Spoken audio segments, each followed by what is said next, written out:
O paraíso é a meta de todos os que têm fé, é a nossa verdadeira pátria. Por isso não devemos viver para as glórias terrestres que desaparecem, mas para as do céu que são eternas. Essas palavras proféticas foram escritas por um jovem de apenas 15 anos, mas que revolucionaria para sempre nossa compreensão sobre santidade no século XXI. Em 7 de setembro de 2025, na imponente Praça de São Pedro, mais de 80.000 pessoas testemunharam um momento histórico. O Papa Leão XIV canonizava oficialmente Carlo Acutis, tornando-o o primeiro santo da geração millennial. Um jovem que nasceu com um smartphone na mão, mas que encontrou em Cristo o verdadeiro sentido da vida. Uma história que prova que a santidade não tem idade, não tem época, e pode florescer até mesmo em meio às tentações do mundo digital. Tudo começou em 3 de maio de 1991, na movimentada Londres. Andrea Acutis, um executivo italiano, e Antônia Salzano, uma editora, celebravam o nascimento de seu primogênito. Carlo era uma criança especial desde o berço. Quando ainda tinha poucos meses, a família se mudou para Milão, onde Carlo cresceria cercado pelo amor de pais dedicados, mas que, como tantos católicos modernos, viviam sua fé de forma discreta e distante. O pequeno Carlo demonstrava sinais extraordinários desde a primeira infância.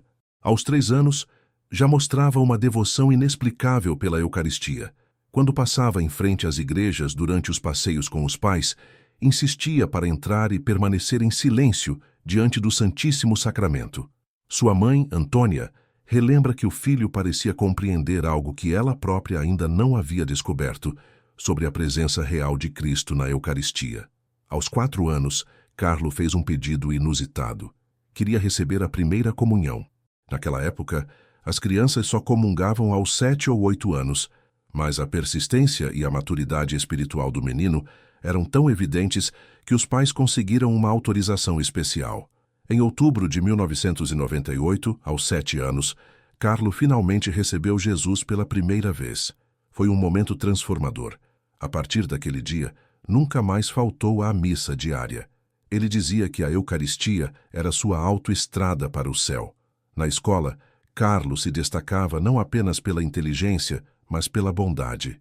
Defendia os colegas mais frágeis, ajudava quem tinha dificuldades nos estudos e nunca participava de conversas que pudessem ferir alguém.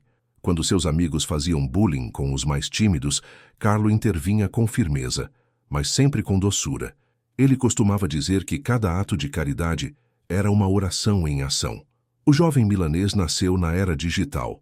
Aos 10 anos, já dominava a programação e criava sites com uma facilidade que impressionava até mesmo os adultos. Mas, diferentemente de seus pares, que usavam a tecnologia principalmente para jogos e diversão, Carlo enxergou nas ferramentas digitais uma oportunidade única de evangelizar. Ele dizia que a internet era um dom de Deus que deveria ser usado para levar mais pessoas a Cristo. Aos 11 anos, Carlo começou seu projeto mais ambicioso. Decidiu criar uma exposição virtual sobre os milagres eucarísticos reconhecidos pela Igreja ao longo da história. Durante meses pesquisou em arquivos, bibliotecas e sites do Vaticano, catalogando cada caso com rigor científico. O resultado foi uma exposição itinerante que percorreu o mundo inteiro, levando milhares de pessoas a redescobrir a fé na presença real de Cristo na Eucaristia. Enquanto seus colegas de classe passavam horas em redes sociais, Carlo usava seu tempo livre para estudar teologia, criar conteúdos católicos e ajudar os necessitados. Ele administrava o dinheiro da própria mesada com uma generosidade extraordinária, sempre guardando uma parte para doar aos pobres que encontrava pelas ruas de Milão. Sua mãe conta que Carlo conhecia pelo nome todos os mendigos do bairro e sempre levava comida, roupas ou cobertores para eles. A relação de Carlo com Nossa Senhora era intensa e filial. Todos os dias rezava o terço completo e visitava um santuário mariano diferente sempre que viajava com a família. Ele dizia que Maria era sua mãe celestial e que ela o ajudava a se aproximar cada vez mais de Jesus. Em suas orações, pedia constantemente para que Nossa Senhora intercedesse pelos pecadores e pelos jovens de sua geração, que estavam perdendo a fé. Durante a adolescência, Enquanto seus amigos se envolviam com as típicas rebeldias da idade, Carlo mantinha uma disciplina espiritual impressionante. Acordava cedo todos os dias para participar da missa antes da escola. À tarde, dedicava tempo à adoração ao Santíssimo Sacramento. À noite, antes de dormir, fazia exame de consciência e se preparava espiritualmente para o dia seguinte. Ele dizia que cada dia era uma oportunidade de se tornar mais santo. O jovem santo não era um místico isolado do mundo. Adorava esportes, especialmente futebol, e torcia apaixonadamente pelo Milan. Gostava de filmes, música e saía com os amigos. Mas em tudo, mantinha a pureza de coração e a alegria contagiante de quem vive próximo a Deus. Seus colegas diziam que era impossível ficar triste perto do Carlo, porque ele irradiava uma luz especial. Em 2006, aos 15 anos, Carlo decidiu fazer um retiro espiritual em Assis, terra de São Francisco. Durante aqueles dias de oração e silêncio, sentiu fortemente o chamado para viver uma vida de santidade ainda mais radical. Ao retornar, intensificou suas práticas de penitência e caridade. Começou a fazer jejuns mais rigorosos e a dedicar ainda mais tempo à oração. Seus pais notaram uma transformação profunda em seu olhar, como se ele tivesse descoberto algo precioso que os outros ainda não enxergavam. No início de outubro de 2006, Carlo começou a sentir sintomas estranhos. Primeiro foi uma febre persistente, depois dores de cabeça intensas e vômitos constantes. Os pais, preocupados, o levaram ao hospital. Após uma bateria de exames, o diagnóstico foi devastador: leucemia fulminante, uma das formas mais agressivas de câncer no sangue. Os médicos foram diretos. Carlo tinha poucos dias de vida. A reação do jovem ao saber de sua condição terminal surpreendeu a todos. Em vez de desespero ou revolta, Carlo demonstrou uma serenidade sobrenatural. Ele disse aos pais que ofereceria todo o seu sofrimento pela Igreja e pelo Papa, para que mais pessoas conhecessem Jesus através da Eucaristia. Durante os 3 dias que permaneceu internado, nunca se queixou da dor. Pelo contrário, consolava os enfermeiros e visitantes que chegavam em lágrimas. Na manhã de 12 de outubro de 2006, festa de Nossa Senhora Aparecida, Carlo pediu para receber a comunhão pela última vez. Com as mãos trêmulas, mas o coração tranquilo, recebeu Jesus sabendo que em breve estaria com ele para sempre. Algumas horas depois, cercado pelo amor da família e pela presença invisível dos anjos, Carlo entregou serenamente sua alma a Deus. Tinha apenas 15 anos, mas deixava um legado que transformaria milhões de vidas. O velório de Carlo foi marcado por cenas extraordinárias. Centenas de pessoas, muitas que nem o conheciam pessoalmente, compareceram para se despedir. Testemunhas relataram que um perfume suave de rosas emanava de seu corpo, mesmo sem nenhuma flor por perto. Outras pessoas afirmaram ter sentido uma paz inexplicável ao se aproximar do caixão. Uma luz especial parecia iluminar o rosto do jovem, que mantinha a expressão serena de quem havia encontrado a verdadeira felicidade. Seguindo o desejo expresso por Carlo em vida, seu corpo foi sepultado em Assis, na igreja de Santa Maria Maggiore. Ele havia pedido para ser enterrado na cidade de São Francisco, pois queria seguir os passos do santo da pobreza e da simplicidade. Mesmo na morte, Carlo demonstrava sua humildade e seu amor pelos santos, que o inspiraram durante a vida terrena. Nos meses seguintes ao falecimento, começaram a surgir relatos de graças e favores obtidos através da intercessão de Carlo. Jovens que haviam se afastado da fé retornaram à igreja após conhecer sua história. Famílias destroçadas se reconciliaram. Pessoas desenganadas pela medicina foram curadas misteriosamente após rezar ao jovem santo. A fama de santidade se espalhava rapidamente pelo mundo inteiro. O primeiro milagre oficialmente reconhecido aconteceu no Brasil. Mateus Viana, um menino de 6 anos, sofria de uma malformação congênita no pâncreas que o condenava à morte. Os médicos haviam esgotado todas as possibilidades de tratamento. A família, desesperada, começou a rezar intensamente para Carlo Acutis. Após tocar uma relíquia do jovem santo, Mateus foi inexplicavelmente curado. Exames posteriores confirmaram que o pâncreas havia se regenerado completamente, algo impossível do ponto de vista médico. Em outubro de 2020, 14 anos após sua morte, Carlo foi beatificado pelo Papa Francisco em uma cerimônia emocionante em Assis. Milhares de jovens de todo o mundo compareceram para celebrar o novo beato. O Papa definiu Carlo como um exemplo luminoso de como os jovens podem viver a santidade na era digital, usando a tecnologia a serviço do Evangelho e da fraternidade. O segundo milagre reconhecido oficialmente aconteceu na Costa Rica. Liliana Salvatierra, uma jovem mãe de 21 anos, sofreu um traumatismo craniano severo após um acidente de bicicleta. Os médicos disseram que ela morreria em poucas horas ou, no máximo, ficaria em estado vegetativo permanente. A família organizou uma peregrinação até o túmulo de Carlo em Assis e rezou fervorosamente por sua intercessão. Contra todas as expectativas médicas, Liliana despertou completamente curada, sem nenhuma sequela neurológica. Durante os anos que precederam a canonização, a devoção a Carlo Acutis cresceu exponentially entre os jovens. Suas frases e ensinamentos viralizaram nas redes sociais, ironicamente usando as mesmas plataformas que ele havia usado para evangelizar.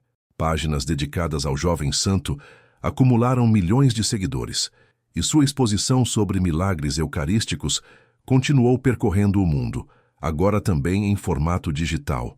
Se você ainda não conhece essa exposição extraordinária que Carlo criou sobre os milagres eucarísticos, vale muito a pena conferir.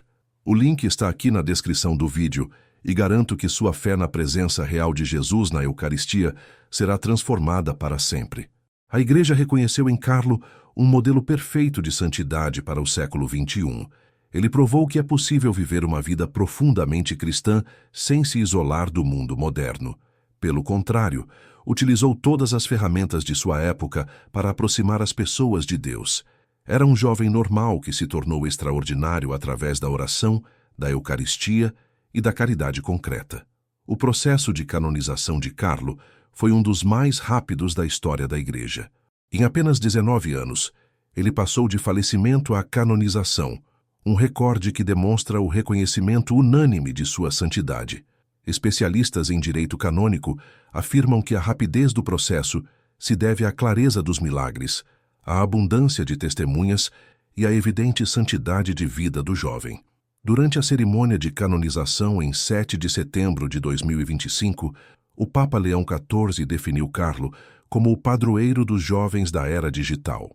Em sua homilia, o Santo Padre destacou que Carlo soube transformar a tecnologia em instrumento de evangelização e que sua vida é um farol de esperança para as novas gerações. O Papa também anunciou que 3 de maio, data de nascimento de Carlo, será celebrado como sua festa litúrgica. A celebração na Praça de São Pedro foi marcada por uma presença massiva de jovens. Mais de 80 mil pessoas, em sua maioria millennials e da geração Z, participaram da missa de canonização. Muitos viajaram de países distantes, apenas para estar presentes nesse momento histórico. Bandeiras do Brasil, Estados Unidos, Filipinas, Polônia e dezenas de outras nações tremularam durante toda a cerimônia. O que mais impressiona na figura de São Carlo Acutis é sua capacidade de ter vivido uma santidade autêntica em pleno século XXI. Ele não precisou fugir do mundo para encontrar Deus, mas encontrou Deus no meio do mundo. Usou a internet, frequentou escolas normais, teve amigos, praticou esportes, mas em tudo manteve Cristo como centro de sua vida. Ele demonstrou que a santidade não é privilégio de épocas passadas, mas uma vocação universal que pode ser vivida em qualquer tempo e lugar. Os ensinamentos de Carlo continuam inspirando milhões de jovens ao redor do mundo. Suas frases mais famosas se tornaram verdadeiros mantras para uma geração que busca sentido em meio às incertezas do mundo moderno. Todos nascemos originais, mas muitos morrem como fotocópias. Tornou-se um grito de liberdade para jovens presos às pressões sociais. A tristeza é o olhar voltado para si mesmo, a felicidade é o olhar voltado para Deus. Oferece uma perspectiva transformadora sobre os desafios da vida. A influência de São Carlo transcende as fronteiras religiosas. Até mesmo jovens não católicos reconhecem nele um exemplo de integridade, autenticidade e propósito. Sua vida prova que é possível ser jovem, moderno e santo ao mesmo tempo. Ele não era um jovem perfeito que nunca enfrentou tentações, mas sim alguém que escolheu diariamente seguir Cristo apesar das dificuldades. O legado tecnológico de Carlo também permanece vivo. Suas criações digitais continuam sendo atualizadas e expandidas por uma equipe de voluntários que se inspirou em seu exemplo. A exposição sobre milagres eucarísticos já foi visitada por mais de 10 milhões de pessoas ao redor do mundo e traduzida para dezenas de idiomas. Através dela, incontáveis pessoas redescobriram a beleza da fé católica. O Santuário de São Carlo Acutis, em Assis, tornou-se um dos locais de peregrinação mais visitados da Itália. Milhares de jovens chegam diariamente para venerar suas relíquias e pedir sua intercessão. O local se transformou num centro de evangelização digital, onde os peregrinos aprendem a usar a tecnologia a serviço da fé, seguindo o exemplo do jovem santo. São Carlo Acutis nos ensina que a santidade não é um ideal inalcançável, mas uma meta possível para todos.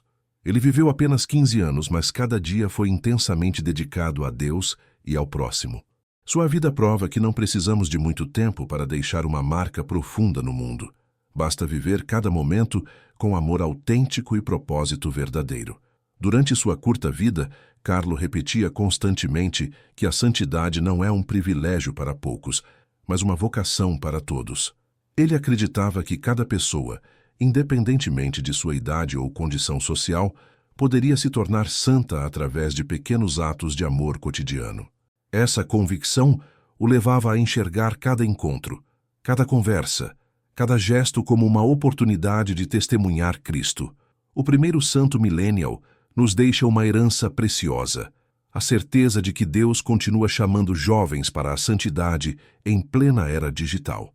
Carlo provou que as redes sociais, os videogames e a tecnologia não são obstáculos para a vida espiritual, mas podem se tornar instrumentos poderosos de evangelização quando usados com sabedoria e propósito divino. Sua canonização marca um novo capítulo na história da Igreja.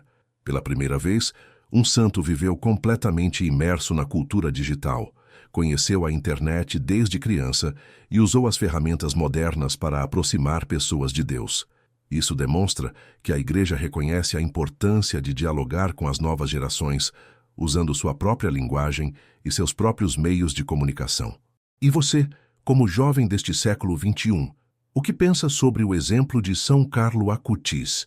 Será que também podemos usar nossa influência digital para levar mais pessoas a Cristo? Que tal compartilhar nos comentários como a história deste jovem santo tocou seu coração e quais mudanças você gostaria de fazer em sua própria vida para seguir seus passos? A vida de São Carlo Acutis é um convite urgente para todos nós, especialmente para os jovens. Ele nos mostra que não precisamos esperar ter idade avançada ou condições perfeitas para começar a viver santamente.